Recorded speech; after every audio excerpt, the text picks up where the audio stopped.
Alright, hello there everyone, it's me, Sazuli Sunblossom Pudding. Today, we're diving into the mystery of Amelia Earhart, because apparently, I'm a history channel now. That and also it is way easier to tell a story from history than to tell one about me. Anyway, grab your compasses, because we're about to get lost in the 1930s, so let's go.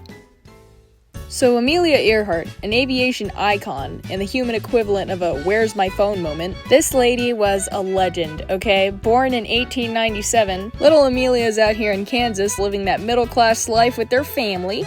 Dad's a lawyer, mom's holding it down, but her pops is battling the bottle. So money is kinda tight right now. So Amelia as a kid is just running around with her sister Marielle, climbing trees, wearing pants, and just dunking on gender norms like they're politicians. Little Amelia was out here collecting newspaper clippings about women owning male-dominated fields, and had dreams of doing the same. Anyway, she gets a plane obsession and decides that she wants to fly! And she started breaking records like crazy. She was breaking records like how I break pencils. First woman to fly solo across the Atlantic Ocean in 1932. That's right, she yeeted herself across the ocean in a plane that probably had less horsepower than my grandma's lawnmower. Respect. First solo flyer from Hawaii to California. She was doing all kinds of nonsense.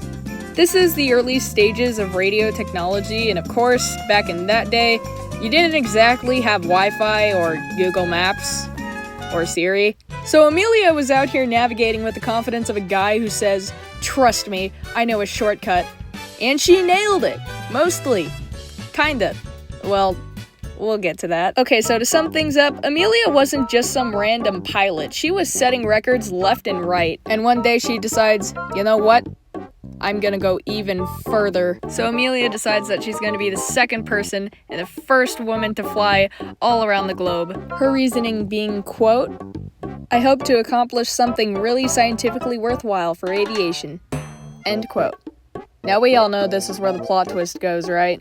So 1937, Amelia and her navigator Fred Noonan are about to take flight in a Lockheed Electra. Sounds cool, right?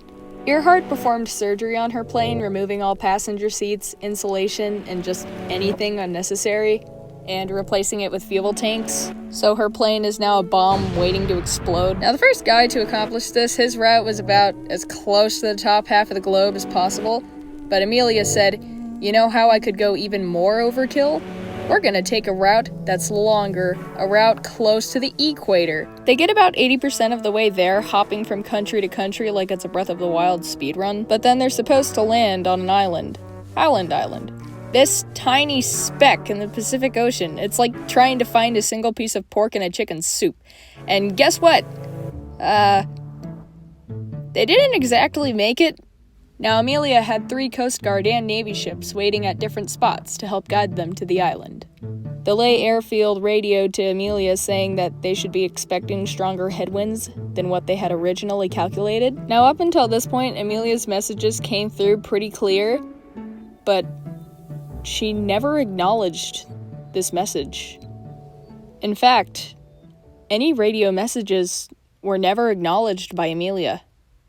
Now, throughout her entire trip around the world, her radio communication was pretty inconsistent, but she did have 5 radio antennas on her plane. The important one here was the receiving antenna at the bottom of the plane, which does, well, receives. But no matter how many messages were sent to Amelia, she never referenced any of them. Now, it is a real possibility that something happened to this antenna in which it couldn't receive radio messages. At 7:42 a.m., Earhart radioed to one of the ships, a Coast Guard ship called the Itasca, saying, quote, "We must be on you, but cannot see you. But gas is running low, but unable to reach you by radio. We are flying at 1,000 feet." End quote.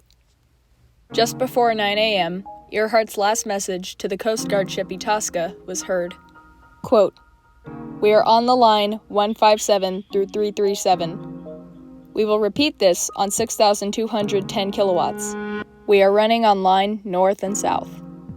End quote. 2 hours after her last message, the Navy ships started searching all the nearby areas trying to find any sign of Earhart. For 2 weeks, other planes and Coast Guard ships searched the ocean, but never found any wreckage of her plane.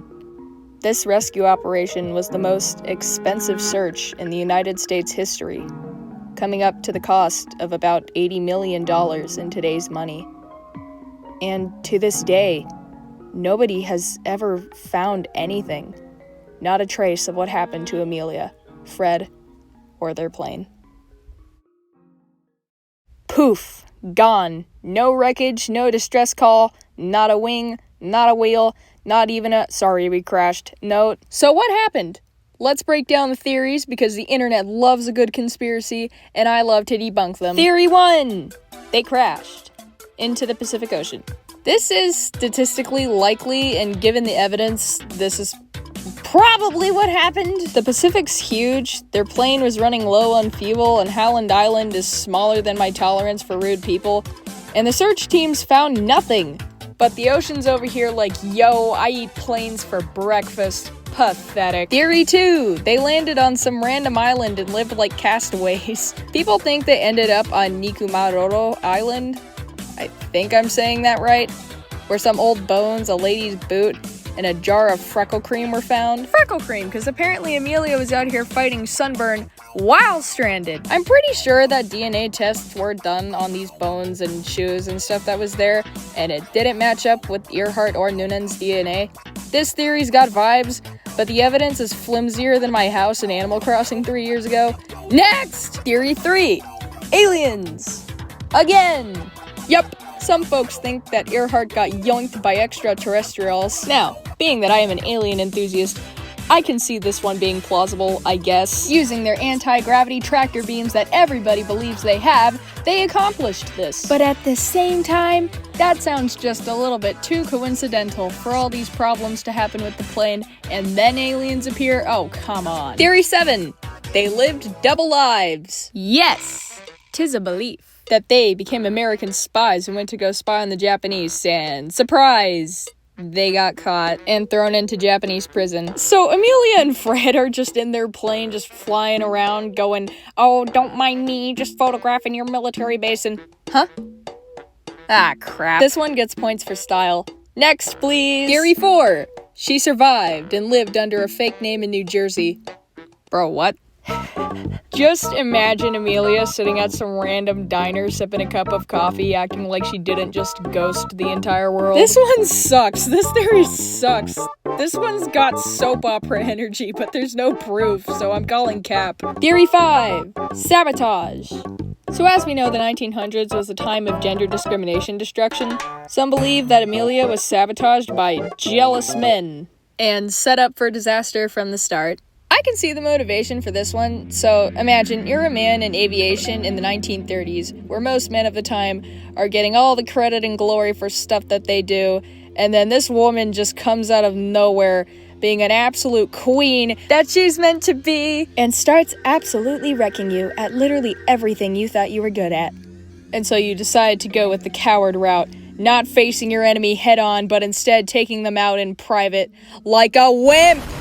I can see why a lot of people would believe this one. There were some events in the past for women that were sabotaged by men, but there's not a lot of concrete evidence, so this one's gone. So what's the legacy?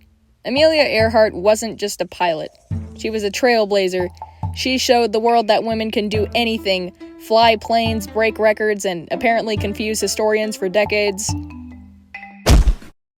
Whether she crashed, got stranded, or got abducted by aliens, she's a legend. The Amelia Earhart Memorial Scholarship, established by the 1990s, supports women in aviation, and her name graces airports, schools, and awards worldwide. Alright, that's it for today's history lesson. If you enjoyed this, then that's great. You'll probably enjoy this video by this dude. If you want to learn all of the crazy information about this chicken sandwich of a story, and comment down below your wild Amelia Earhart disappearance theories. I'd like to read them. Okay, that's it. Bye.